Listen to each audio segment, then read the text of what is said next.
natin. Princess? Lagot, sa aling Sonya, nakauwi na. Princess! Ang ginawa mo sa tindahan ko, wala lang laman.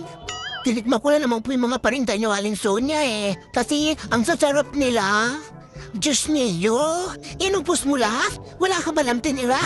Lagot na, Princess. Bayaran mo yan lahat. Naku, si Princess na gutom. Kinain na yung mamachichira na Aling Sonya.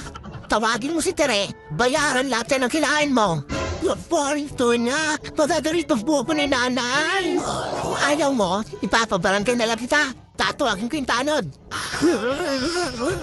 Ayaw ko pagpahuli sa barangay. Dito lang po ako. Yang uli na rin si Princess ng barangay tanod. Si Princess kasi ang takaw. Ayan tuloy. Ipapabarangay na siya ni Aling Sonya. Kaya kayo, Besa, huwag niyong gabiyahin si Princess. Huwag kayo kumain na kumain kapag hindi sa inyo yung pagkain. Dapat magpapaalam kayo para hindi sila magalit. Salamat sa panonood. Bye-bye! Kita-kita ulit tayo bukas.